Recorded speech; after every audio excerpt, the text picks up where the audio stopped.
तू सतत माझ्या ध्येयाच्या मध्ये आलायस. आता मी तुला सोडणार नाही.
हे शक्ती संतुलन मला पूर्ण होऊ द्यायचं नाहीये.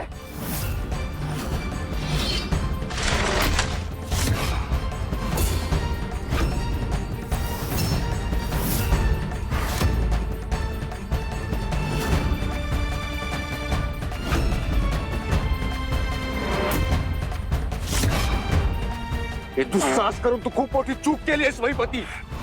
याची किंमत आता तुला चुकवावीच लागणार.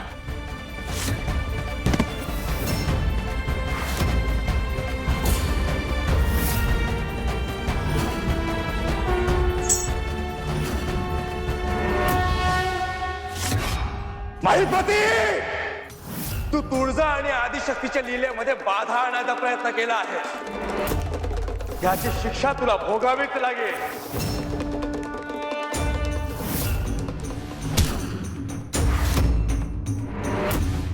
आता तुझा आणि तुझ्या त्या दुष्ट महिषासुराचा अंत करून टाक.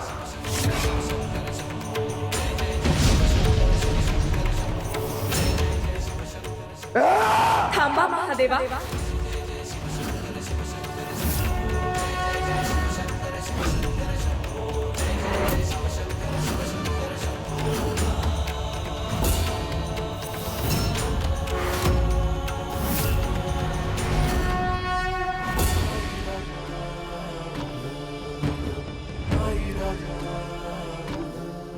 देवी परत येत आहे.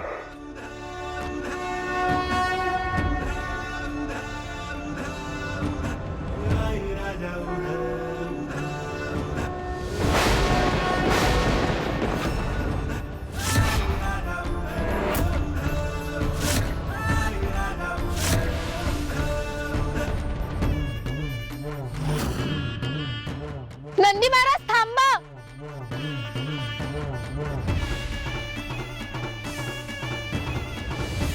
अगं काय झालं पद्मा, अशी अचानक का थांबलीस? देवी चिंचपुरात पोहोचल्या.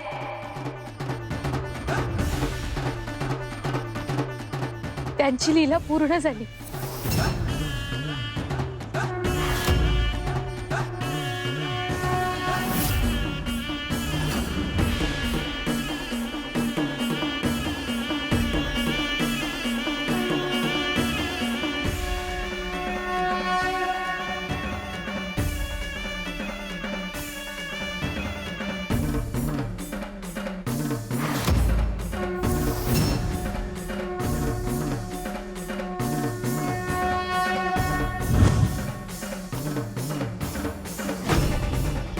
महिषासूर, तुझ्या पापाचा घडा भरलाय.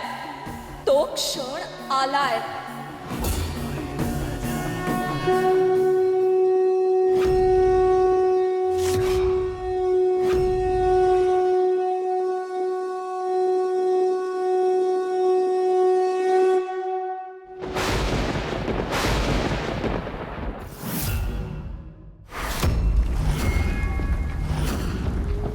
असुर नरेश, असुर नरेश, हे काय होत आहे? असुर नरेश,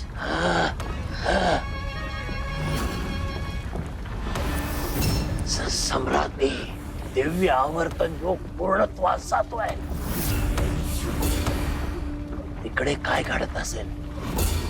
महिपतीने जगदंबेला पराभूत केला असेल, तिला अंकित केला असेल.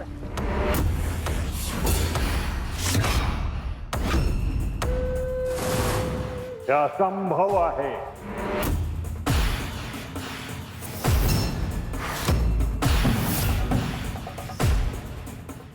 दैत्यगुरु, काय असंभव वाटतंय आपल्याला? महिपतीचा विजय? हो,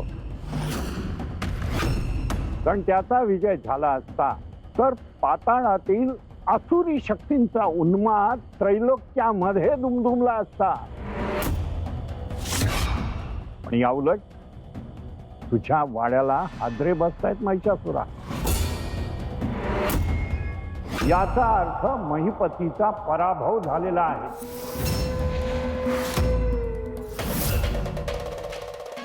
दैत्यगुरु, महिपतीचा पराभव झालाय हे निश्चितपणे कसं कळेल?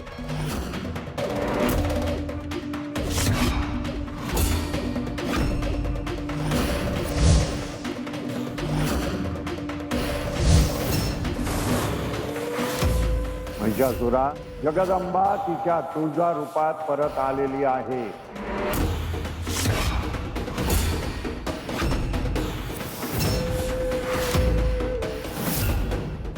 काय दैत्यगुरु, म्हणजे आपण इतकी वर्ष जे व्रत करत होतो ते सगळं वाया गेलं?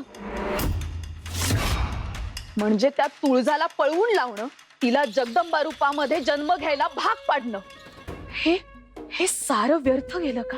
असंच दिसतंय.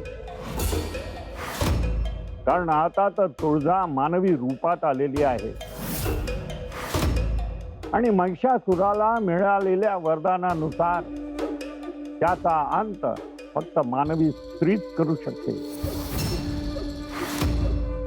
आणि आता त्या मानवी स्त्रीला दैवी शक्ती प्राप्त झालेली आहे.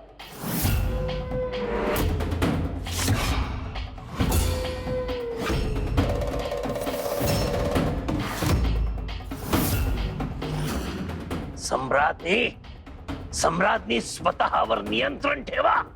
इतकं भयभीत होण्यासारखं काही घडलं नाहीये. तो महिपती पराभूत झाला याचा अर्थ आपण हरलो असा होत नाही. असुर नरेश, आपल्याला चिंता वाटत नाही का? तुळजा आता तिच्या मूळ शक्तिशाली रूपामध्ये आहे. सम्राज्ञी, भयभीत आला त्रैलोक्याचं स्वामित्व कधीही प्राप्त होत नाही. आजवर इतर अनेक गोष्टींना आम्ही या युद्धाचा भाग बनवत आलो, परंतु आता तुळजाची आणि आमची प्रत्यक्ष गाठ पडेल. हे होणारं युद्ध महायुद्ध असेल आणि या युद्धाचं नेतृत्व आम्ही करू. पण त्यापूर्वी एक अपूर्ण कार्य पूर्णत्वास न्यावं लागेल. काम? कोणतं काम?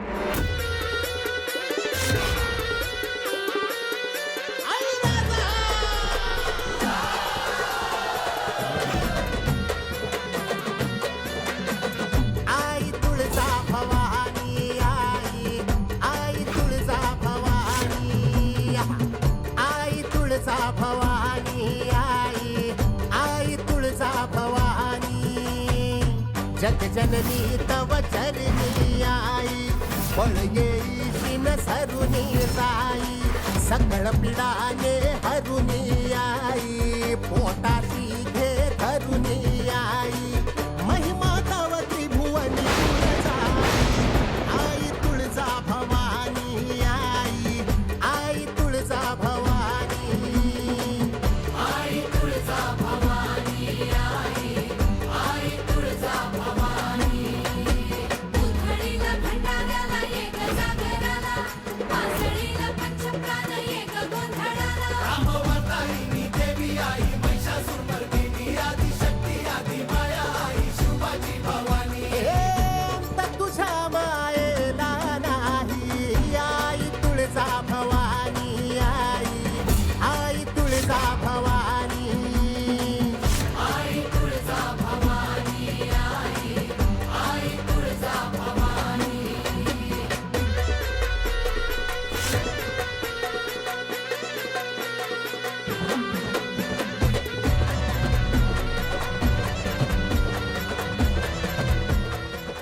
स्वामी, आता हा विरह संपलाय. दुःख करण्याचं काय कारण? उसळे भक्ती दानव पळती पाप जळती आई तुझ्या नामाची महती.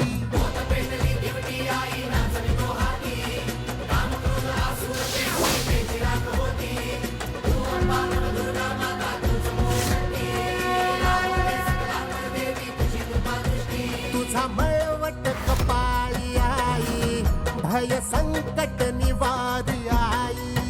हा महिमा तव त्रिभुवनी तुळजाई आई तुळजा भवानी आई आई तुळजा भवानी. हा, आई तुळजा भवानी आई आई तुळजा भवानी.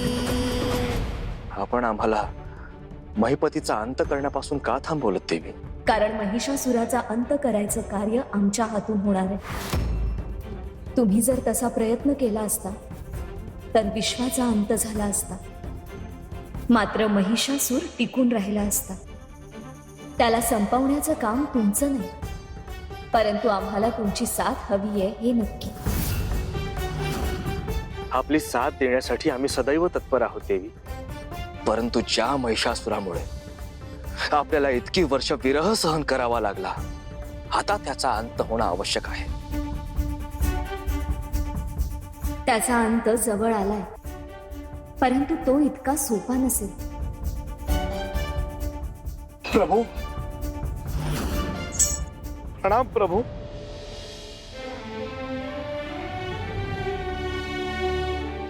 प्रणाम माते. तुम्हाला पाहून अतिशय आनंद झालाय.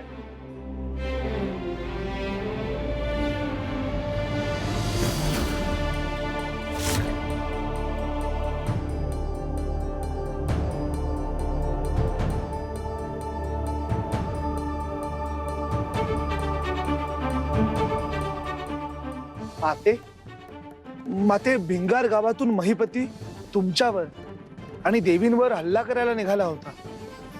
तो कुठे गेला? देवींच्या दिव्य रूपाच्या दर्शनाने घाबरून तो पळून गेला.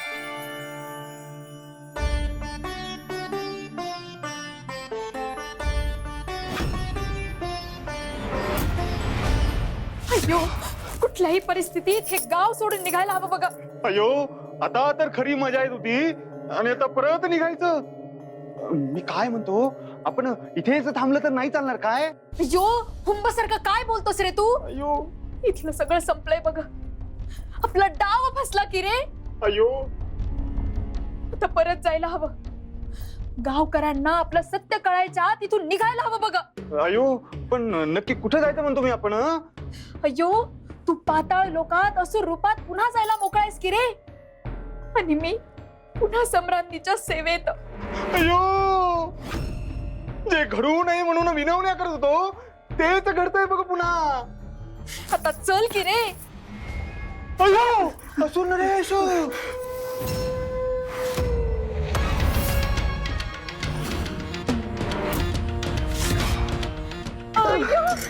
असुर नरेश, हे काय की हो? आणि तुम्ही ते कसे? ती जगदंबा सापडली की नाही? ती तर नाही सापडली. सगळंच उद्ध्वस्त झालंय. सगळ्या योजना उधळल्या गेल्यात. आपण हारलो आहोत. अयो, असुर नरेश, तुम्ही एवढं नियोजन केलं तरी कसं काय हारलो म्हणतो मी आपण? हा, माझी एकट्याची चूक नाहीये.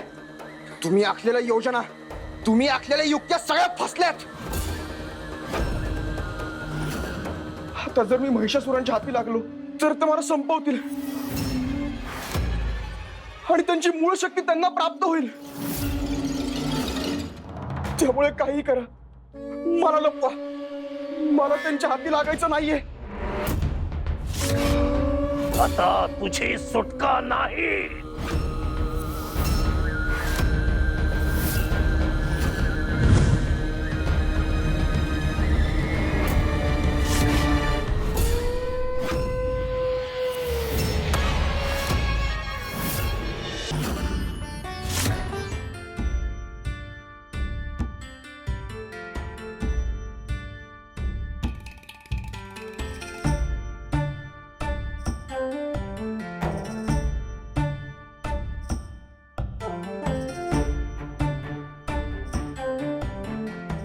आमची सखी आमच्या ह्या अनोख्या प्रवासात आमच्या सोबत होती.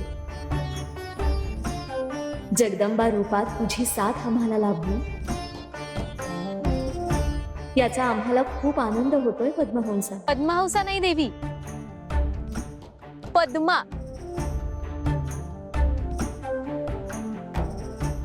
सगळी माझ्या नंदलाल मामांची कृपा.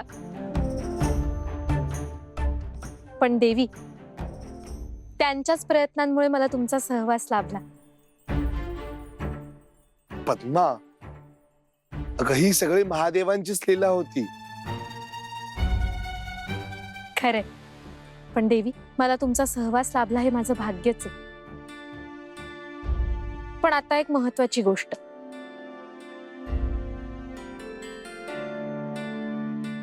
जगदंबा रूपात असल्यापासून गेले काही दिवस तुम्ही काहीच खाल्लं नाही. तुमच्या दैवी शक्ती जागृत झाल्या असल्या तरी हे नश्वर मनुष्याचं शरीर आहे. तुम्हाला याच्या मर्यादा राहणारच. आणि म्हणूनच नंदी महाराज, हो,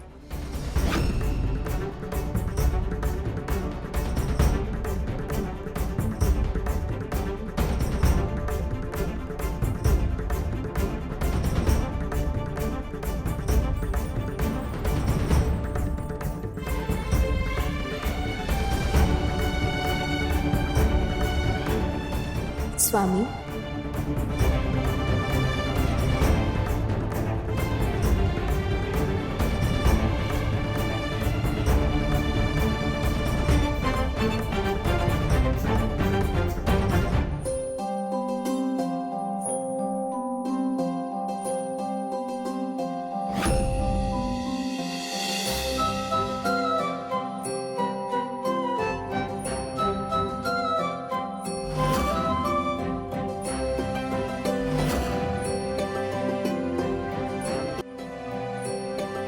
ही चव तर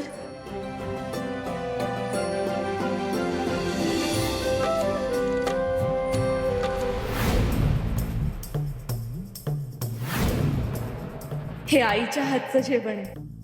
हो, मी घरून निघताना तुमच्यासाठी बांधून आणलं होतं.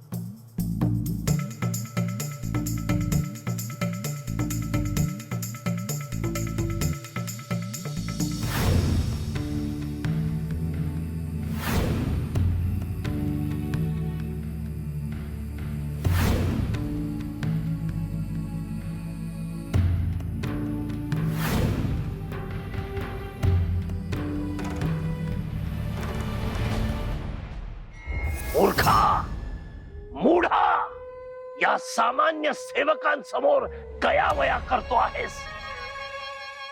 प्राणांची भीक मागतो आहेस. तुला लाज वाटायला हवी. याआधी तू मरून का गेला नाही?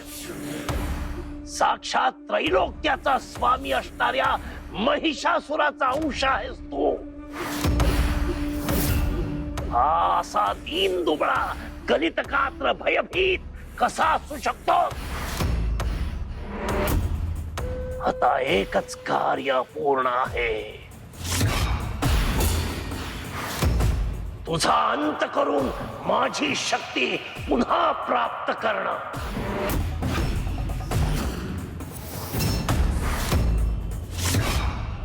नाही, तुम्ही मला कधीच पकडू शकत नाही. कधीच नाही. अय्यो. अय्यो,